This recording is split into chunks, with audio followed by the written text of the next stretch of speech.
8. Joselyn Hernandez. American TV personality, actress, and singer Joselyn Hernandez rose to fame on VH1's reality series Love and Hip Hop Atlanta. Nicknamed the Puerto Rican Princess, she's known for her outspoken and sometimes controversial personality. In 2023, the 36-year-old was arrested for getting into a backstage fight with fellow reality star Big Lex at an arena in Sunrise, Florida. It's unclear what started the brawl, but cell phone footage showed Hernandez putting Big Lex in a headlock and beating her before two men pulled them away from each other. Even after the women were separated, Hernandez allegedly continued throwing punches and yelling at random people. The chaos continued as someone walked by and threw a drink at Hernandez and was then chased out of the building. Hernandez was initially arrested on 4 charges, including trespassing and battery. She was later charged with 2 additional felony counts of battery on a law enforcement officer. But since this happened so recently, we'll have to wait and see how things turn out. 7. Michael Baltimore. Several scenes for Season 4 of 90 Day Fiancé Happily Ever After were filmed at GQ Barbershop in Carlisle, Pennsylvania, where one of the show's stars worked. One of the barbers, Michael Baltimore, appeared on the show several times throughout the season. But in 2022, Baltimore was added to the United States Marshal's Most Wanted list for murder. He allegedly opened fire on his boss, Kendall Jerome Cook, inside the barbershop in May of 2021. Cook was killed, and another man was seriously injured as a result, and that he should be considered armed and dangerous. Multiple agencies offered rewards for information, totaling at least $37,000, including the FBI, Crime Stoppers, and the Bureau of Alcohol, Tobacco, Firearms, and Explosives. Then, a few months after appearing on the U.S. Marshal's Most Wanted list, Baltimore's case was escalated to the top 15 most wanted. Baltimore remained on the run for 7 months before finally being captured in Broward County, Florida in early 2023. According to reports, the 44-year-old fled from a bar after getting into a fight involving a knife and threats to shoot someone. He was pulled over by the police a short while later. Cops found 2.3 grams of fentanyl, 200 grams of marijuana, 818 ecstasy pills, a loaded gun, and a fake ID in Baltimore's possession. The fugitive also allegedly gave police a fake name, but his identity was confirmed through his fingerprints. Baltimore faces a multitude of state and federal charges, and in Florida, he stands accused of battery, possession of fentanyl, trafficking ecstasy, possession of marijuana with intent to sell, possession of a weapon by a felon, and display of a firearm. But that's not all. He's also facing charges of providing false identification to a law enforcement official, and 3 counts of use of false information to obtain a driver's license. He also faces federal charges of assault, homicide, and parole violation. For now, though, his cases appear to be ongoing. 6. Ryan Jenkins. In 2009, Canadian entrepreneur Ryan Jenkins starred in the VH1 reality show Megan Wants a Millionaire, and later that year, he went on to film another series, I Love Money 3. But the show never aired because he was suspected of murdering his ex-wife, bikini model Jasmine Fiore, before the season's scheduled debut. Fiore was found strangled and stuffed in a suitcase that had been thrown into a dumpster in an alleyway in Buena Park, California. Her body was mutilated beyond recognition, and her teeth and fingers had been removed to prevent identification. However, she was ultimately identified using the serial numbers on her breast implants. Fiore was last seen at a San Diego nightclub with Jenkins, who returned to the couple's hotel room alone. But by the time an arrest warrant was issued for Jenkins, he'd gone on the run. Believing he'd fled to Canada, authorities launched an international manhunt. But they failed to catch up with him in time to apprehend him and bring him to justice. And he was found dead a few days later inside a hotel room in British Columbia. A note found on Jenkins' laptop stated that he believed Fiore had been cheating on him, but contained no mention of her murder. He expressed feelings of both deep love and severe frustration toward her, making it clear that their relationship was one of extremes. The hotel owner recalled seeing Jenkins arrive with a mysterious blonde woman who came into the office and paid for his room with cash. She was later identified as Jenkins' younger half-sister, Elena Jenkins. She had stubbornly clung to the belief that her brother was innocent despite the abundance of evidence against him, and even though there were no other suspects in the case. In a Good Morning America interview, she said that she'd continue to believe in Jenkins' innocence until his guilt was proven without a doubt. Jenkins had a criminal conviction for assaulting his former girlfriend 2 years earlier.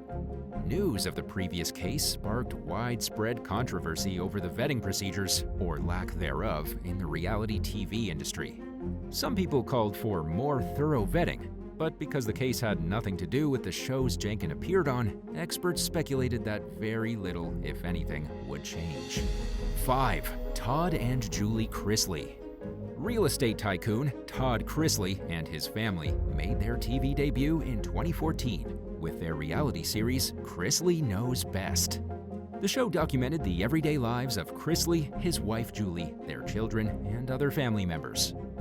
Throughout the series' 10 seasons, viewers received a glimpse of what it was like to live an ultra-lavish lifestyle that most people only ever dream of as the cameras follow the Chrisleys' day-to-day dealings at their properties in Georgia. Known for his strong personality and witty remarks, Chrisley's outspoken personality went hand in hand with the family's over-the-top lifestyle. The series took a lighthearted approach that was punctuated with occasional moments of drama, and it attracted a large viewer base. But the Chrisleys' seemingly picture-perfect existence was shattered in 2019, though, when Todd and Julie were accused of committing a slew of financial crimes. The couple took measures to hide the income they were making from the show in an effort to avoid paying taxes on it. The pair also allegedly used false documents to obtain millions of dollars worth of fraudulent loans, which they used to upkeep their exorbitant lifestyle. In 2022, the Chrisleys were convicted of conspiracy to defraud banks and several tax crimes, including conspiracy to defraud the IRS. Todd Chrisley was sentenced to 12 years in federal prison, followed by 3 years of supervised release, and Julie received a 7-year sentence, followed by 3 years of supervised release. Needless to say, their reality show was canceled, and their lives are a lot less glamorous than they used to be. The family's former accountant, Peter Tarantino, was sentenced to 3 years behind bars, plus 3 years of supervision for his role in the crimes. 4. Amanda Wilhelm. At first glance, Amanda Wilhelm seems harmless, or perhaps even delicate. The petite brunette from Louisiana became a reality star in 2023 when she starred in Season 6 of the 90 Day Fiancé spin-off, Before the 90 Days. Several months after losing her husband to a sudden terminal cancer diagnosis, the young widow traveled to Romania to meet her online boyfriend, Razvan Ciocoi, in person for the first time. In the show, Amanda and Razvan are an undeniably dysfunctional couple who can't seem to figure out whether or not they want to be together. They argue often, and sometimes these disagreements come with cringe-worthy emotional outbursts. Despite this, though, it's still hard to picture Amanda fully flying off the handle. But it allegedly happened once, and it landed her in some pretty serious legal trouble. In 2010, when she was 19 years old, Amanda was accused of brutally attacking a young woman named Kayla Patton on the victim's property. According to a police report, Amanda wrestled Kayla to the ground and then beat her up while a friend held her in place. Amanda reportedly accused Kayla of attacking her first and claimed that she'd only acted in self-defense after seeing Kayla walking toward her with a bat in her hand. But the police didn't buy it, and Amanda was charged with battery.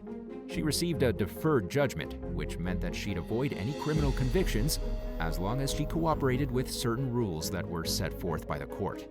In Amanda's case, the requirements included attending anger management, performing community service, and likely staying out of any further legal trouble until her case was officially cleared. While the incident happened years before Amanda appeared on national TV, the widespread news headlines about the case likely served as a sobering reminder that in the days of the internet, there's no such thing as a person fully escaping their past. 3. Richard Morales Jr. In addition to making music, Florida rapper Richard Morales Jr., better known as Gunplay, starred in the VH1 reality series Love and Hip Hop Miami. While playing Call of Duty at his home one night in August 2023, his wife, Vonshay Taylor Morales, asked him to quiet down his yelling because he was scaring their baby. But instead of complying with her request, the 44-year-old allegedly threw a tantrum while Vonshay tried to pack a bag and get away from the chaos. In a since-deleted social media post, Vonshay said that her husband has a drinking problem and that he'd recently fallen off the wagon. She claimed that Gunplay was intoxicated and accused him of throwing glass cups and liquor bottles at her. According to reports, the rapper then picked up an AK-47, pressed it against Vonshay's chest, and threatened her with it. So, as soon as she got the chance, Vonshay took the rifle and hit it. She claimed that Morales tried to stop her from leaving the home and said that she planned to file for divorce. Morales faces multiple charges, including aggravated battery with a deadly weapon and false imprisonment. He was released on house arrest pending the outcome of his case, but he's been banned from having any contact with his wife and child. 2. Sig Hansen. Since 2005, Norwegian-American crab fisherman Sig Hansen has appeared on the Discovery Channel series Deadliest Catch as the captain of the Northwestern. Like many of the show's stars, he has a reputation for being a stereotypical fisherman. Rough around the edges, blunt, and intimidating at times, but also an extremely hard worker and devoted family man. In 2017, Hansen lived up to the stereotype in a much different way than usual, when he was accused of drunkenly assaulting a Seattle Uber driver during an argument about fare payment. Sig and his family were on their way home after a night out celebrating Norway's Independence Day when the ride was canceled. The driver, Wahid K. Lawal, told the passengers to submit another ride request through the Uber app, and in keeping with Uber policy, he refused to accept cash for the remainder of the trip. Hansen and his son-in-law, Clark Peterson, who works as a deckhand on the Northwestern, allegedly became outraged and began screaming and swearing at Lawal.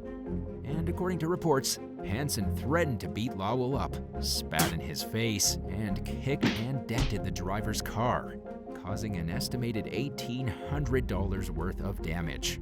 Then, shortly after the family arrived home, the police paid a visit and arrested Hansen, who they described as intoxicated and combative. The fisherman apologized for his behavior on Twitter, stating that he felt embarrassed. He also acknowledged the fact that he owed a lot of apologies to people, starting with Lawal. He admitted that he had no excuse for his actions and said that he hoped he'd get a chance to apologize to Lawal in person. Hansen pleaded guilty to a reduced misdemeanor assault charge and was spared from jail time, but was required to undergo an alcohol abuse program and stay out of legal trouble for a year. Lawal sued Hansen and Peterson for lost earnings, property damage, emotional distress, and other damages. And in the lawsuit, Lawal described feeling humiliated and scared for his life. After the incident, he was so overwhelmed by depression, fear, and shame that he lost sleep and struggled to keep up with his job, studies, and other responsibilities.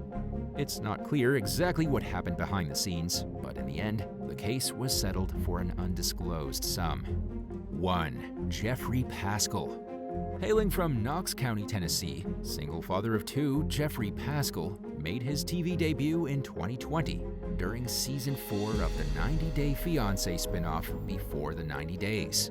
The show featured his new relationship with a Russian woman named Varya Malina.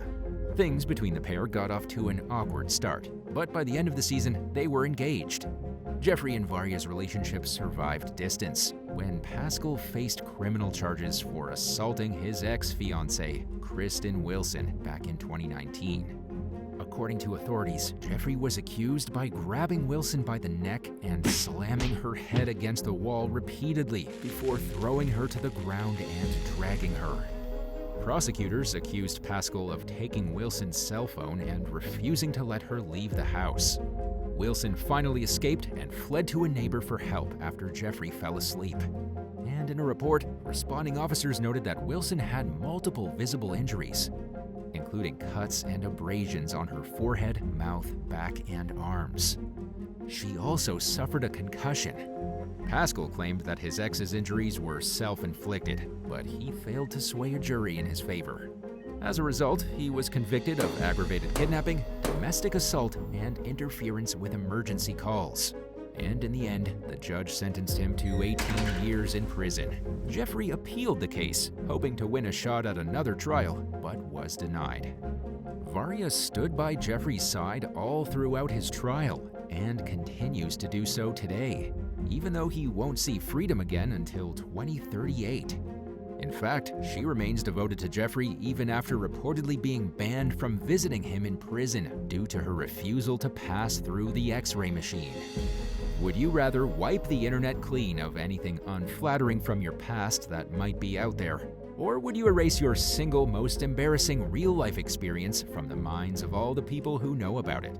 Let us know what you think in the comments down below. And if you enjoyed this video, be sure to leave a like and subscribe to the channel. Thank you so much for watching, and we'll see you in the next one. Bye.